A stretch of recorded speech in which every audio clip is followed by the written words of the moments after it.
नमस्कार, आदाब, सत श्री अकाल। न्यूज IBN 2020 में आपका स्वागत है। सच कभी छुपता नहीं, IBN का।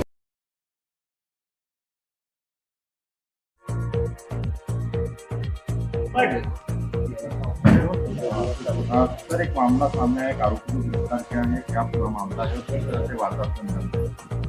ये जुलाई 2025 में थाना बाणगंगा में एक अपराध पंजीबद्ध हुआ था, जिसमें कि फरियादिया ने रिपोर्ट की थी कि उसके घर पे और उसके रिश्तेदारों के घर पे उनकी और उनके कुछ परिजनों की मां को फ़ोटो लगा करके और न्यूड फ़ोटो लगा करके और पोस्ट किए जा रहे हैं। ये कई पोस्ट ऑफिसों से इस तरह के पोस्ट आते रहे और जुलाई 2025 से लेकर अभी जनवरी 2026 के पहले पिछले सप्ताह तक लगातार इस तरह की कम से कम 8 से 10 पोस्टें आ चुकी थी। उन पोस्टों में ये फोटोग्राफ्स रहते थे जिसमें कि ऊपर फरियादिया का चेहरा लगाया जाता था और नीचे जो है वो कोई भी नेकेड फ़ोटो लगा करके उनको फ़ोटो खींच करके और उनकी मार्क फ़ोटो बना करके न्यूड फ़ोटो बना करके भेजा जा रहा था। और ये जो कार्यक्रम था, ये सिलसिला था, ये लगातार उनके रिश्तेदारों पे और उनके घर के आसपास के लोगों पे किया जा रहा था। इसके अलावा आरोपी के द्वारा ये भी किया जा रहा था कि वो आसपास के सार्वजनिक शौचालयों पे और सार्वजनिक स्थानों पे उसके पोस्टर भी लगाए जा रहे थे और एक साथ में पत्र भी लिखा जाता था जिसमें लिखा जाता था कि मैं तुमको बदनाम कर दूंगा और इस तरीके से लगातार वो प्रचारित कर रहा था। कुछ पत्रों में इस तरह से भी लिखा जा रहा था कि हम एसिड अटैक, मेरा अगला कदम एसिड अटैक होगा और फरियादिया और उनके परिवार वाले काफ़ी डरे हुए थे क्योंकि लगातार वो इस तरह से पोस्ट कर रहा था और पोस्ट कौन कर रहा है इसकी कोई जानकारी मिल नहीं पा रही थी। इस संबंध में बाणगंगा द्वारा लगातार 4-5 महीने इन्वेस्टिगेशन किया गया, जब सफलता नहीं मिली तब CP सर के पास में भी पीड़िता के परिवार वाले मिलने गए थे, जिस पर से CP सर ने क्राइम ब्रांच को इसको अगले इन्वेस्टिगेशन के लिए दिया। क्राइम ब्रांच ने लगभग 25 दिन पहले ये इन्वेस्टिगेशन अपने हाथ में लिया था, जिसमें हमने राजेश दंडोतिया जी के नेतृत्व में एक टीम बनाई थी जिसमें ACP सौम्या अग्रवाल थी और हमारी सोशल मीडिया की प्रभारी रीना भी साथ में थी और उनकी पूरी टीम ने इस पर काम करना शुरू किया। हम लोगों ने, चूँकि इसमें सबसे ये चैलेंजिंग इसलिए था क्योंकि इसमें आरोपी द्वारा कोई मोबाइल फ़ोन का इस्तेमाल नहीं किया जा रहा था, किसी भी तरीके की कोई क्लू नहीं छोड़ा जा रहा था और पोस्ट ऑफिसों में भी वो जहाँ भी वो जाता था उन सबसे हम लोग वहाँ पर जा कर के आसपास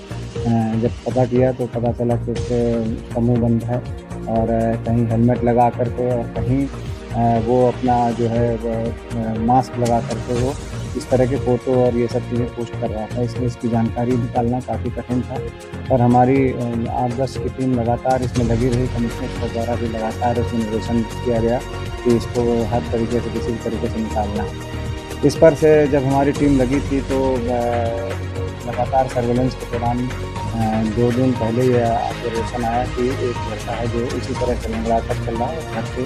आसपास संदेहास्पद रूप से घूम रहा है। तो हमारी टीम ने उसको तत्काल जा कर के उठाया और जब उठा कर के लाए तो उसके कब्जे से उसी तरह का एक मास्क और वो जो पहनी हुई चप्पल थी जो जगह पर CCTV में भी कैद हुई थी तो उसी तरह का मिला। तो शंका होने पर इसके घर की जब तलाशी ली गई तो घर में लैपटॉप और इस तरह के पहने हुए कपड़े और उसी तरह के फ़ोटोग्राफ थे, कुछ खाली फ़ोटोग्राफ और कुछ उसमें मॉड फ़ोटोग्राफ और कुछ लिखे हुए जो लिखावट जो लगातार घर पे चल रहा था। तो सारी चीज़ें बरामद हुई जिससे बाद में आरोपी के जब ये सब चीज़ें अवगत कराई गई तो आरोपी ने भी इस घटना को स्वीकार किया और फिर उसने जो कहानी बताई, कहानी के अनुसार ये है कि वो एक मैट्रिमोनियल ऐप के थ्रू उसमें वहाँ उस परिवार में एक लड़की थी जिससे वो शादी करना चाह रहा था, उसको कनेक्ट भी हुआ लेकिन बाद में शादी हो नहीं पाई क्योंकि उसकी कुंडली मिल नहीं पाई और ऐसा उनके लड़की के परिवार वालों का कहना था। और जब ये शादी टूट गई तो उसको ये लगा कि उसके परिवार वालों ने भी ये शादी जाने नहीं छोड़ी है। तो इसी खुन्नस में उसने लगातार उनके परिवार के कुछ लोगों को बदनाम करने के लिए इस तरह के वो मॉड फ़ोटो डाल रहा था। और जो पकड़ा गया आरोपी है उसका नाम आयुष अग्निहोत्री है जो ये वैशाली नगर इंदौर में रहता था। और उससे जब पूछताछ की गई तो उसने बताया कि वो सिविल इंजीनियर है और लगभग 35 साल का युवक है। और उसकी चूँकि जब शादी टूटने से वो काफ़ी गुस्से में था और उसने लगातार एक दो बार प्रयास भी किया कि ये शादी संभव हो जाता है, लेकिन जब ये शादी नहीं हो पाई तो उसने इस तरह के एक टैक्टिस अपनाई। उससे पूछताछ की गई कि इस तरह की वो जो क्रियाकलाप है उसने कैसे इसको सीखा, तो उसका यही कहना था कि क्राइम पेट्रोल जो सीरियल आता है उसको देख कर के उसने सारे एहतियात बरते और कहीं भी वो CCTV कैमरे में ना आना पड़े, तो इसलिए हमेशा जगह मास्क लगा रहा था, हेलमेट लगा रहा था और अलग अलग तरह से वो अपने चेहरे को ढकने की कोशिश किया। और कहीं भी आना जाना करता था तो अपने साथ में वो कहीं भी एक साधन से न जाकर दूसरे साधनों का उपयोग करने की कोशिश कर रहा था। लेकिन इन सब चीज़ों के बावजूद भी क्राइम ब्रांच की टीम कड़ी मशक्क़त के बाद इसको ढूँढ कर के लाई है और इसमें हमारी टीम राजेश बंदूतिया के नेतृत्व में लगातार लगी रही और फिर ये सफलता मिली।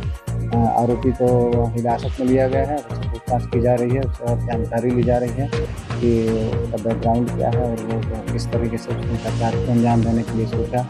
और उसमें जो एसिड अटैक वाली बात थी उसके संबंध में भी तस्दीक की जाएगी। तो उसके संबंध में पुलिस रिमांड लिया जाता है तो उससे पूछताछ की जाएगी।